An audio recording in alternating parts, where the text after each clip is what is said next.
Mwenyekiti wa chama cha ACT Wazalendo Othman Masoud Othman amesema unahitajika kufanyika mjadala wa kitaifa kuhusu mustakabali wa nchi baada ya ripoti ya Jaji Othman Chande kuhusu vuguvugu la Oktoba 29 mwaka 2025. Akizungumza leo Mei 16 mwaka 2026 jijini Dar es Salaam wakati wa mjadala wa kitaifa kuhusu mwelekeo na hatima ya Tanzania, katika nukuu yake Othman amesema, "Ndugu washiriki, nikiri kwamba hii ni mara ya kwanza kwa chama chetu kuandaa mjadala wa kitaifa namna hii. Tumefanya hivi kama tulivyoelekezwa kufanya tafakuri kuhusu nchi yetu tulipotoka, ilipo sasa na yale tunayoyaona kuhusu mustakabali wa taifa letu."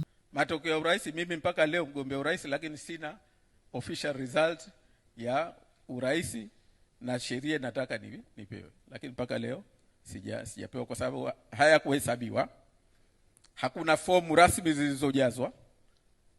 Hakukufanyika majumuisho. Kwa hivyo wakaamua wenyewe kujaza wanazotaka. Kura za ziada ziko nyingi sana tu. Maana sheria mkuu wa chama hapa ana ushahidi wa hayo kwa sababu naye mwenyewe alikuwa mgombea. Bahati nzuri tu ushahidi ukaufikisha mpaka kwa mwenyekiti wa tume.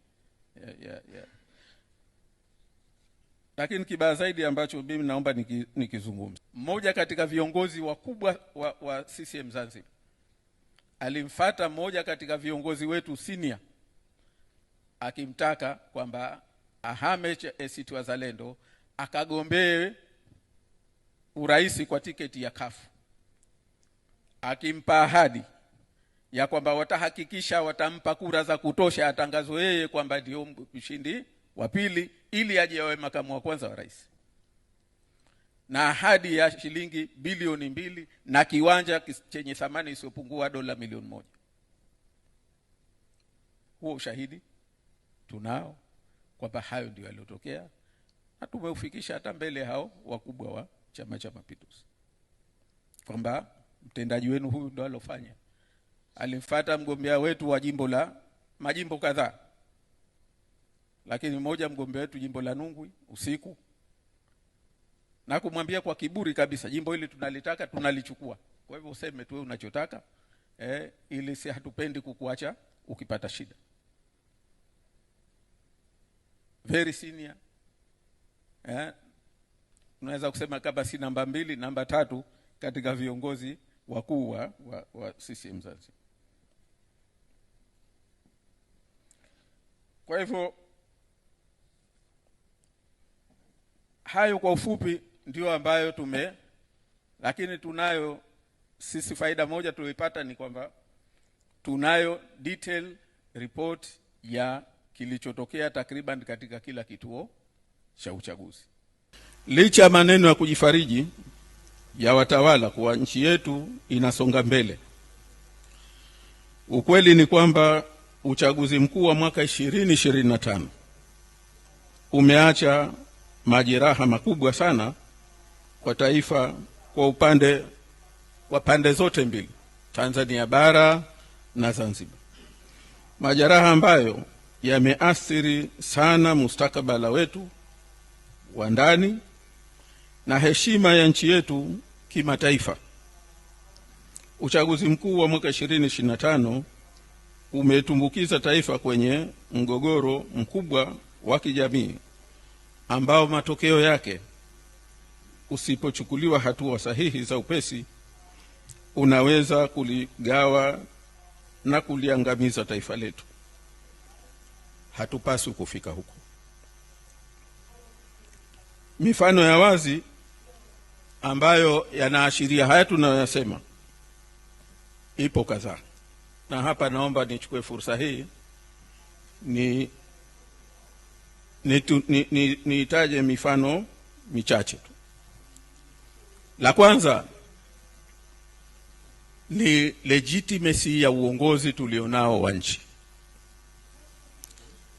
Hata kama watu wanajifariji kwa kusema kwamba wapo madarakani kwa sababu wametangazwa na tume ya uchaguzi au tume za uchaguzi, lakini namna uchaguzi ulivyoendeshwa, imani ya watu juu ya uchaguzi, matokeo ya uchaguzi na matokeo yaliyofuata baada ya uchaguzi, wakati wa uchaguzi na baada ya uchaguzi, yanaondoa uhalali wa uongozi mzima tulionao Tanzania kwa sasa hivi. Na hili tukubali kwamba huwezi kuwa na taifa ambalo liko katika hali hiyo na bado mkakaa kimya, mkajidanganya, mkajifariji kwamba mambo yako sawa tu. Hili ni tatizo kubwa sana. Lakini la pili, uchaguzi umeacha simanzi kutokana na mauaji ya mamia wa Tanzania, na hakuna jitihada za kuleta uwajibikaji kwa wale waliosababisha mauaji haya. Tume ya Jaji Chande ambayo iliundwa kwa ajili ya kuchunguza yaliyotokea, baadhi yaliyotokea sisi tuseme, wake ameambiwa ichunguze vurugu za wakati wa uchaguzi, badala ya kuzifuta machozi familia zilizopoteza wapendwa wao kutokana na mauaji ya mwaka 2025, imetia pilipili kwenye kidonda. Huu ni ukweli. Sasa ajabu kubwa zaidi ya nchi yetu, kuna watu wanataka hata haya yasizungumzwe. Leo kuna watu ambao wanatishwa kwa wanayoyasema bungeni kuhusiana na aliyotokea kwenye chaguzi, kwenye uchaguzi. Mtu anazungumza katika pahala ambapo kikatiba ya nchi kuna unqualified privilege, kuna absolute privilege ya uhuru wa kuzungumza, na bado leo mtu anazungumza katika vyombo hivi na bado anafatwa, anapewa vitisho. Unakoelekea siko. Ndipo tulipo kwa Tanzania. Lakini la tatu,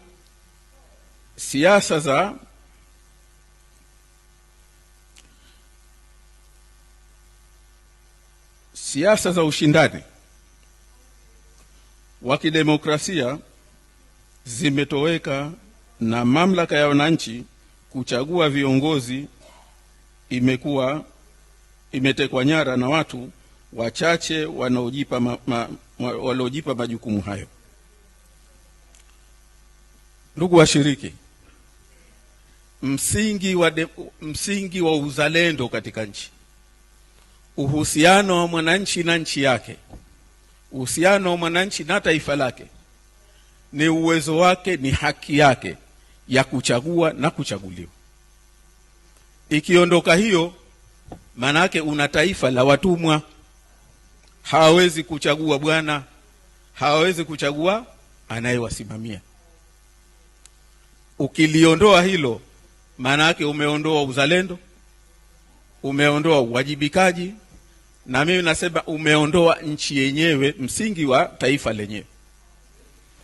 Kwa hili sisi tunasema kwamba kilichopo kwenye mkanganyiko, what is in crisis right now in Tanzania, sio suala tu la siasa, sio tu suala la kwamba chama kimeshinda au kimeshindwa, sio tofauti za kiitikadi.